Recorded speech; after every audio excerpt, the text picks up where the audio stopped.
Have you ever stopped to wonder what emotions truly fueled Dr. Martin Luther King Jr.? I mean, we all know him as a leader, a visionary, and a symbol of hope. But behind all that, what was the man feeling when he stood on the steps of the Lincoln Memorial? When he marched in Selma? When he spent sleepless nights knowing his life and the lives of those he loved were constantly under threat? Let's get real for a second. Most of us can't even handle the stress of a bad Wi-Fi connection without flipping out. So how did Dr. King, a human being like us, stay composed while leading a revolution? What fire burned inside him? And how did he keep it alive in the face of so much hatred and fear? Today we're diving into the emotional core of Martin Luther King Jr. The compassion, the righteous anger, the unshakable hope that made him unstoppable. By the end of this video, not only will you see him in a whole new light, but you'll also learn how to channel those same emotions to create your own kind of impact, big or small. And here's the kicker. Dr. King's secret isn't what you think it is, so stick around till the end because this story has layers. Let's get into it. Let's start with something that's often overlooked. Dr. King's pain. And I don't just mean physical pain or the obvious stress of leading the civil rights movement. I'm talking about the emotional weight that he carried. Imagine being responsible for the hopes of millions of people. Imagine receiving hate mail every single day, being called every slur in the book, knowing that any moment someone could attack you, or worse, your family. In one of his lesser-known speeches, he said, "We must accept finite disappointment, but never lose infinite hope." Think about that. He's admitting that disappointment is inevitable. He felt it.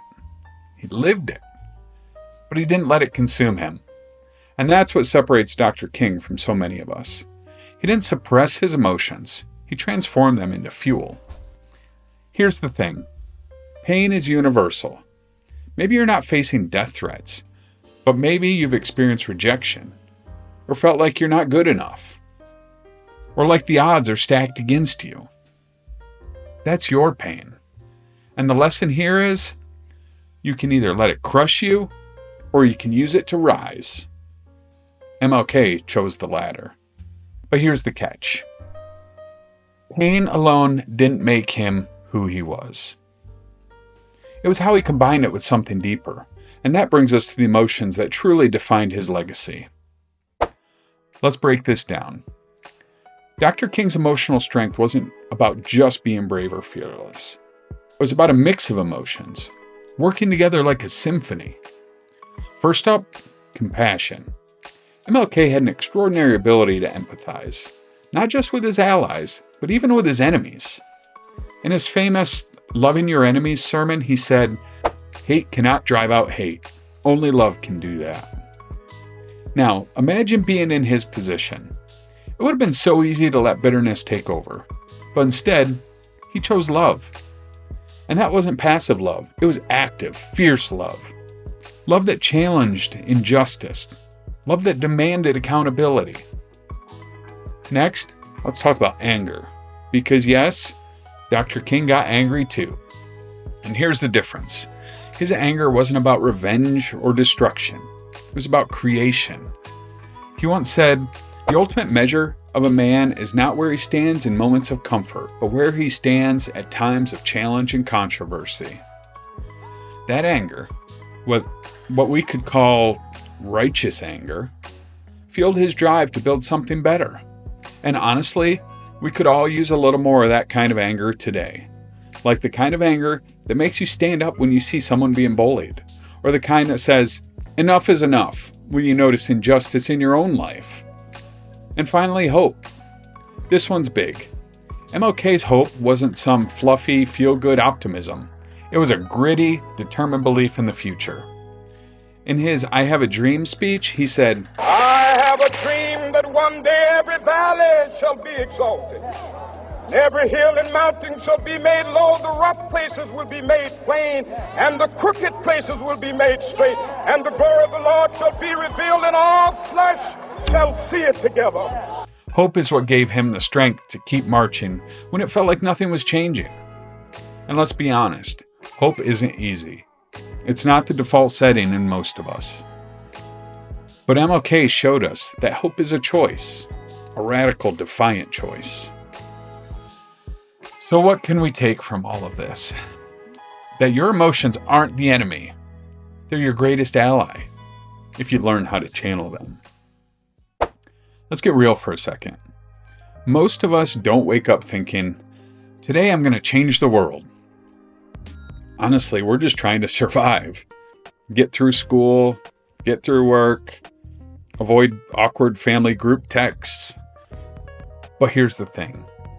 You don't have to lead a movement to learn from MLK. His life teaches us that small, intentional actions, guided by the right emotions, can create ripples of change. For example, let's talk about courage. Maybe for you, courage isn't giving a speech to thousands of people. Maybe it's standing up to that one person who keeps cutting in line. Or speaking up in a class discussion when you usually just stay silent. And about hope.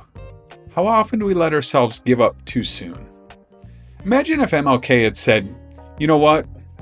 This is too hard. I'm out. The world would look very different.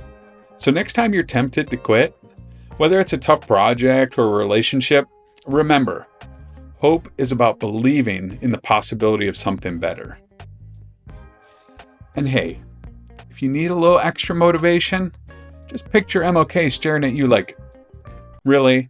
You're giving up because your Wi-Fi is slow? Come on now. Here's what most people don't know. MLK wasn't born with emotional mastery. It wasn't something he just had. He worked on it, day after day. And coming up, I'll share one of his most powerful techniques for staying strong under pressure, one you can start using today. But first, let's look at how his emotions came together during one of the most pivotal moments in history, the Montgomery bus boycott. Picture this. It's 1955, and you're leading a boycott that's dragging on for over a year. People are tired, scared, and divided. The movement could crumble at any moment, but instead of losing hope, MLK used compassion to rally them. He stood in front of them, not as a perfect hero, but as a vulnerable human being. He said, if you can't fly, run. If you can't run, walk. If you can't walk, crawl, but by all means, keep moving. That message wasn't just about marching. It was about life.